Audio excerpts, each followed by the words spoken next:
Alex came over, putting an arm around me. You both handled that brilliantly. If that was me, I don't think I could have kept my cool. I smiled, leaning into him. We've had a bit of practice dealing with difficult patients, but he's on another level. Yeah, well, he's gone now. And from what I've seen, he won't be back anytime soon. Alex added, ever the optimist. Mom nodded, her gaze thoughtful. It's strange. For so long, the thought of facing him seemed like the ultimate showdown. Now that it's happened, it feels like, I don't know, like closing a book I've been reading for too long. That's because we're on to the next chapter, I said, feeling a surge of hope. And this time, we're writing it on our terms. As the day wound down, I found myself staring at the door Dad had walked out of. It was just a door, but it felt symbolic, like the barrier between our past and our future. Thinking about locking that door and throwing away the key, Alex joked, coming up beside me. Something like that, I admitted, but more about all the doors that are still open for us. Mom joined us, her arm linking with mine. He may have left a shadow here once, but we're the ones who choose what fills this place now. Love, care, and a whole lot of hard work. Yeah, and a no jerks allowed policy, I added, earning a chuckle from both of them. As we locked up the clinic that evening, the sunset painted the sky in hues of hope and promise. The departure of Shadows wasn't just about Dad leaving. It was about us stepping out from under the weight of his influence, ready to face the light of a new day. A few months down the line, the wedding bells were ringing. Me and Alex tied the knot in this cozy little ceremony, just a bunch of our relatives and close friends, the kind of people who'd been there through thick and thin. Dad. He was nowhere in sight, which suited me just fine. The day was perfect without his shadow looming over us. Chatting with some of the docs we knew, the gossip mills were churning. Turns out, Dad had crashed and burned big time. Dad's up to his eyeballs in debt, his last bit of property snatched away to cover some of them. And the cherry on top, a lineup of angry patients with botched jobs, ready to take him to court. Karma's a real kicker, ain't it? So he's really tanked, huh? I sent to Mom over coffee one morning, trying not to sound too smug about it. Mom sighed, her eyes a mix of relief and something a bit softer, maybe pity. Seems like it, Lisa, but let's not dwell on it. We've got our own lives to live. Yeah, you're right, I replied, feeling a twinge of, I don't know, something, not exactly sadness, but close. It's just crazy, you know. After everything. Alex, ever the voice of reason, chimed in. Life's about moving forward, not looking back at the debris. We've got a lot to be thankful for. He was right, as usual.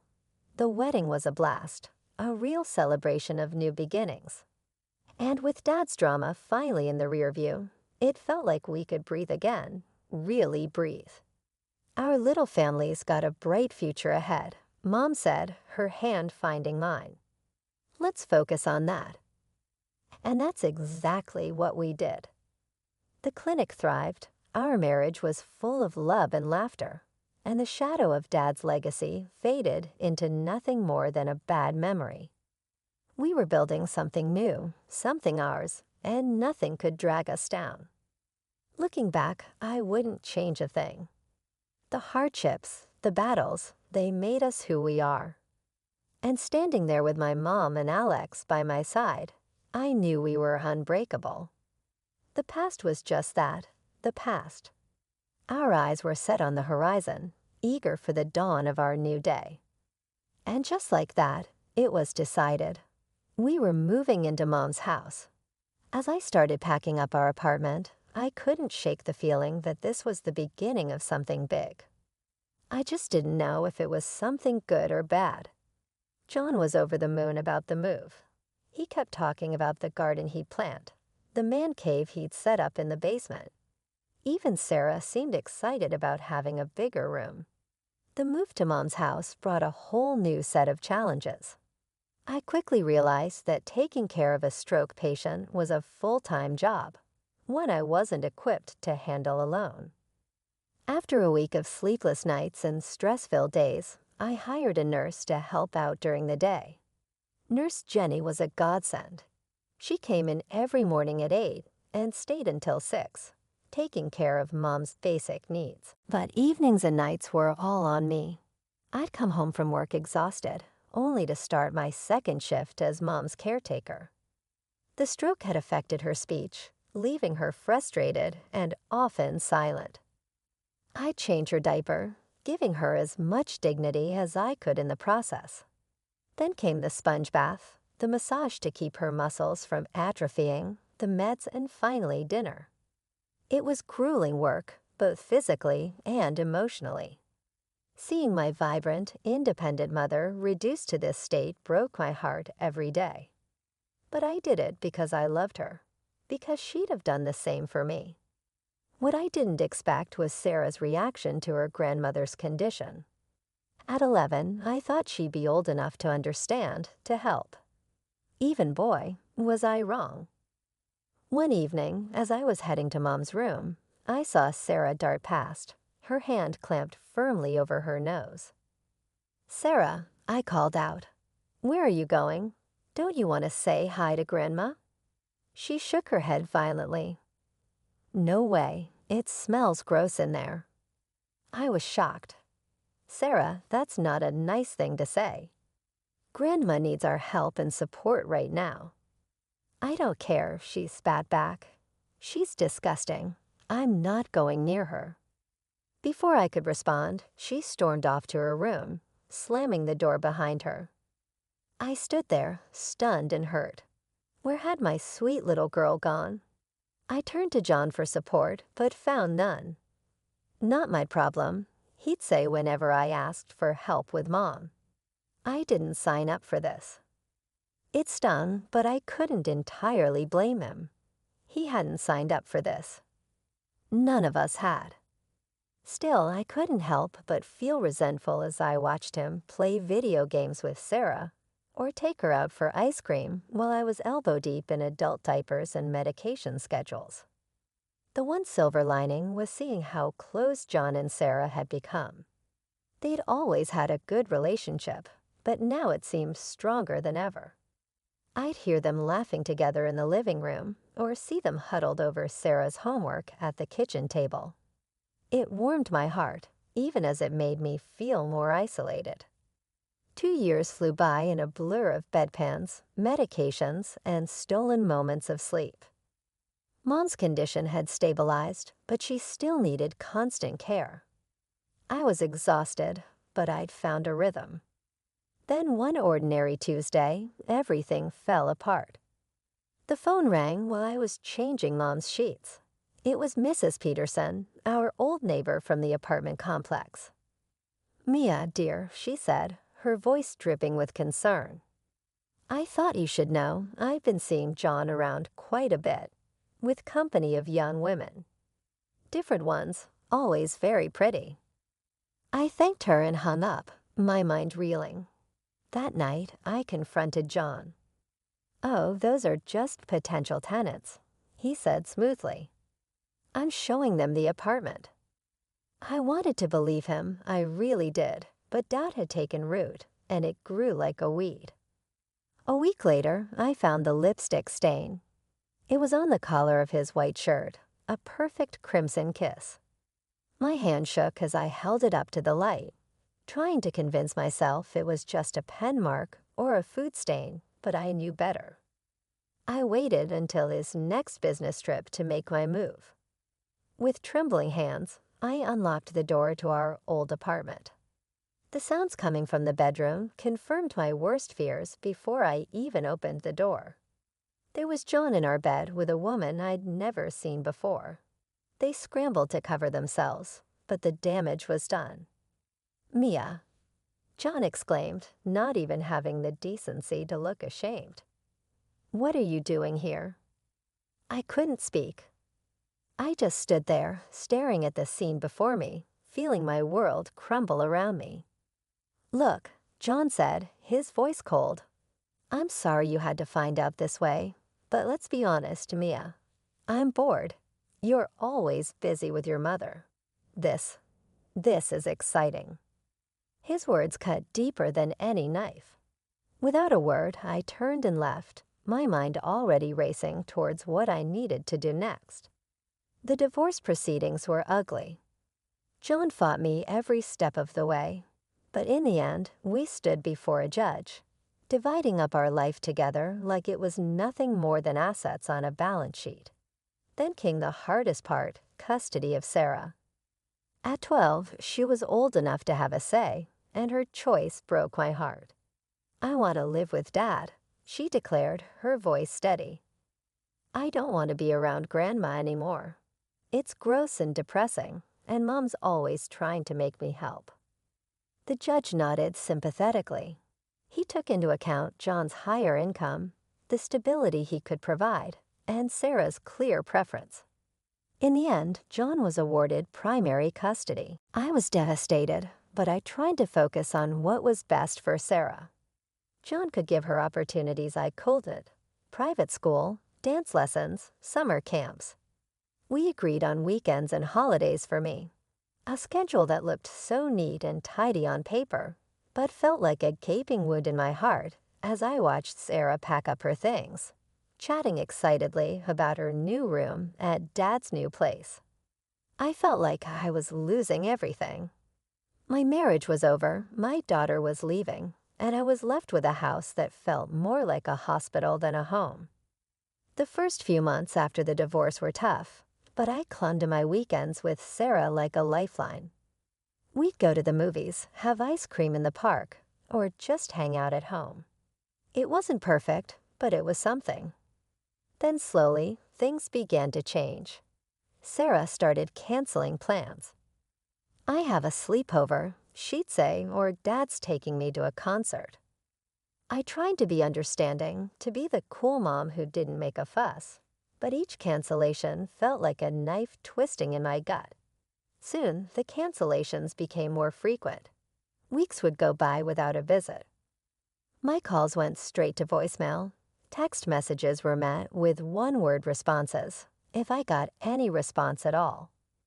One Sunday, after yet another canceled visit, I decided to call Sarah directly. The phone rang once, twice, then went to voicemail. I tried again. This time, a robotic voice informed me that the number I was trying to reach had blocked my calls. My hand shook as I dialed John's number. "What do you want, Maya?" His voice was cold, annoyed. "John, I can't reach Sarah. She's blocked my number. What's going on?" There was a long pause. "Look, Mia," John said, "Sarah doesn't want to talk to you right now. You need to respect that." "Respect that? She's my daughter." "She's also a person with her own feelings," John shot back.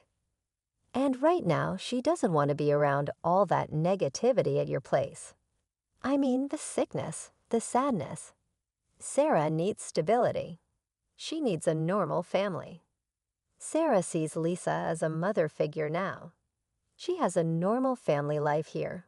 2 parents, no sick relatives, no drama. Why can't you just let her be happy?" I couldn't speak. Tears were streaming down my face, and I was glad John couldn't see me. "Look," he continued, his voice softening slightly. "I know this is hard, but if Sarah doesn't want to see you right now, you need to respect that. Don't force it. It'll only push her away more." I wanted to scream, to argue, to demand my rights as a mother, but a small rational part of my brain whispered that he might be right. If I pushed too hard, I might lose Sarah forever. I sank to the floor, phone clutched to my chest, and sobbed. My little girl, my Sarah, didn't want me anymore. Someone else was being her mother, kissing her good night, helping with homework, sharing all the moments I was missing.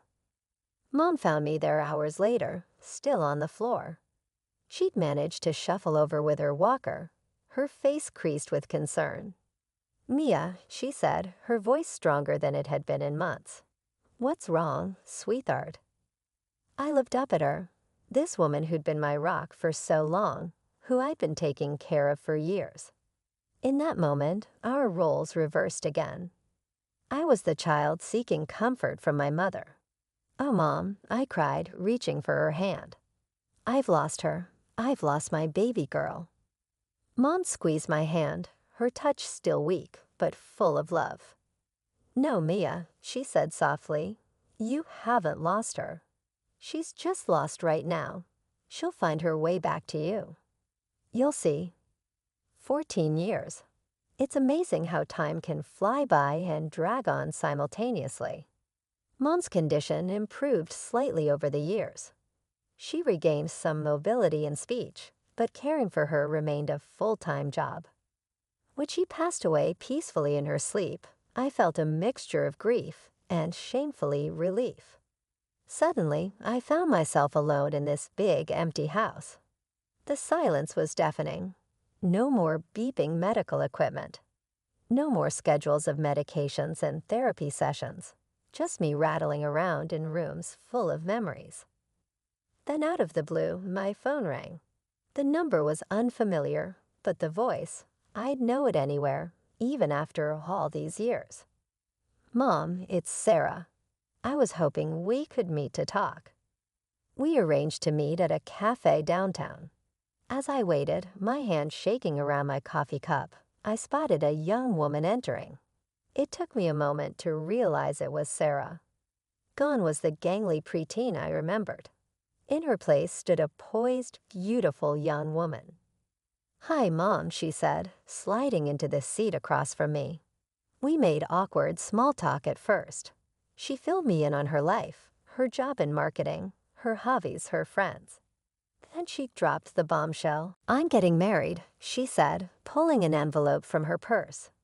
Here's an invitation. My heart swelled with joy and a tinge of sadness. My little girl was getting married, and I'd missed so much. Oh, Sarah, that's wonderful news. I'm so happy for you. Listen, if you need any help with the expenses. She cut me off abruptly. Actually, Mom, that's kind of why I wanted to meet. I was hoping to talk about Grandma's inheritance, the house, her savings. I want them. I felt like I'd been slapped. Excuse me. Look, Mom, she said, leaning forward. That house is in a great area. It's worth a fortune. After the wedding, Jake and I want to live there, start our family there. Anger bubbled up inside me. Sarah, you haven't set foot in that house in over a decade. You said it disgusted you. You called it a tomb. She waved her hand dismissively. I was a kid then. I've grown up. Times have changed, and let's face it, I'm Grandma's only grandchild. She would have wanted me to have it. I couldn't believe what I was hearing. She wanted you to have it, Sarah. You didn't even come to her funeral. You didn't call, didn't write for years. That's ancient history, she snapped. The point is that house should be mine. I deserve a comfortable life. Deserve? I was practically shaking with rage. You didn't lift a finger to help when Grandma was sick. I gave up my life to care for her, and now you think you deserve her house. Sarah's face hardened. Fine, if that's how you want to play it. I'll sue. I'll get what's rightfully mine. She stood up abruptly, snatching the wedding invitation from the table. You know what? Forget it. You're not invited to the wedding. I don't need your negativity there, and I don't need your permission to take what's mine. As she stormed out of the cafe, I sat there stunned. The daughter I'd loved, missed, and longed for all these years was gone. In her place was this stranger, cold and greedy. The days following that disastrous cafe meeting passed in a haze. I alternated between rage, grief, and a numbing emptiness. But as the dust settled, I realized something surprising. I felt relieved. The weight of hoping for reconciliation, of longing for a relationship with Sarah, had lifted. In its place was a strange sort of peace. I didn't attend Sarah's wedding. I didn't send a gift or a card. Instead, I spent that day volunteering at a local animal shelter, finding comfort in the unconditional love of abandoned pets who needed care. It felt fitting somehow. Curiosity got the better of me a few days later, and I found myself scrolling through Sarah's social media. There she was, radiant in white, smiling up at her new husband. For a moment, my heart clenched with the pain of what might have been.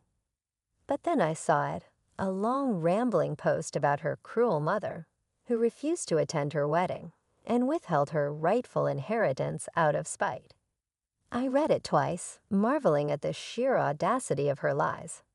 Part of me wanted to comment to set the record straight, but what would be the point?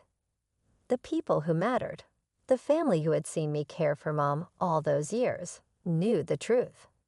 As for everyone else, well, their opinions, based on a stranger's social media post, were hardly my concern. A week later, my cousin Jenny called. "Mia, I thought you should know," she said, her voice a mix of anger and concern. "Sarah's been talking about suing you for your mom's estate." I sighed, unsurprised. Let her try. "That's just it," Jenny continued. "Apparently, she talked to a lawyer. He told her she doesn't have a leg to stand on. Your mom left everything to you, clear as day." I couldn't help but chuckle. Of course, Mom had taken care of that. She'd always been the practical one. "Thanks for letting me know, Jenny," I said, "but honestly, I don't care what Sarah does anymore. She's made her choices." There was a pause on the other end of the line. "Then I'm proud of you, Mia. After everything you've been through, you deserve some peace." As I hung up the phone, I looked around the house. Mom's house, now my house. Every corner held memories, some painful, some beautiful. But for the first time in years, I felt like I could breathe here. I walked to the window, looking out at the garden Mom had loved so much. It had gotten a bit overgrown in recent years, but I could see its potential. Maybe it was time to bring some life back to it. As I stood there, planning my next trip to the garden center, I realized something. The chapter of my life revolving around Sarah, the hope, the pain, the longing, was finally closing. But that didn't mean my story was over. Far from it. The garden was in full bloom when the call came. I'd spent the past few months throwing myself into its restoration, finding solace in the simple act of nurturing life. The roses Mom had loved so much were just starting to open, their scent filling the air as I pruned the bushes. My phone buzzed in my pocket, an unknown number. I almost didn't answer, but something made me press the green button. "Hello, Mom." Sarah's voice, thick with tears. "Mom, I need your help." I froze, pruning shears still in hand. "Sarah, what's wrong?" "I'm pregnant," she sobbed. "And we're struggling, Mom. I need money. You have to help me. You can't leave your grandchild without anything." I listened in silence as she continued to babble, her words growing increasingly desperate and accusing. "You left me behind, Mom. You've never battled for me or attempted to get in touch with me. And now you're going to desert your grandson as well." I felt a calm, unwavering resolution snap within of me instead of rage. "Sarah," I murmured steadily, "that's enough." She stopped talking, perhaps surprised that I had cut her off. "I never left you. I consistently sent child support each month. I emailed, texted, and phoned. My number was banned by you. Your stepmother was your choice. Even though your choices were heartbreaking, I honored the decisions you made. However, no." Sarah cut me off. I responded firmly, "Sarah, I'm not finished. At this point, you are an adult who will soon become a parent. You need to take ownership of your life and your decisions. Your bank is not me. I'm not there to protect you.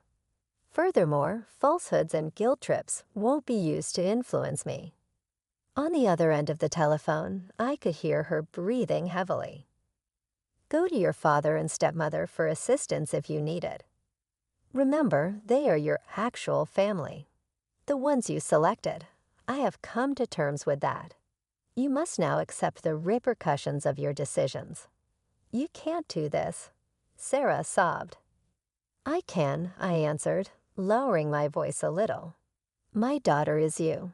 You are indeed. And I will always cherish you as the little girl you were. However, I have no idea what kind of lady you have become. Additionally, I don't believe I want to. I inhaled deeply. Sarah, goodbye. I hope all is well with you and your child, but please don't get in touch with me ever again. Before she could answer, I hung up, lowering the phone with a trembling hand. I felt the weight of what had just transpired for a minute as I stood in the garden, surrounded by the blossoming life I had cultivated. Then gradually, I experienced a boost. I had severed the remaining connections that held me to a traumatic past. Finally, the what-ifs were put to rest. I surveyed the garden and the home on the other side. This was my life now, shaped by the decisions I made moving ahead rather than by regret or loss. Returning my attention to the rosebush, I grabbed my pruning shears. There was still beauty to develop, more work to be done. And I felt really very free for the first time in as long as I could remember.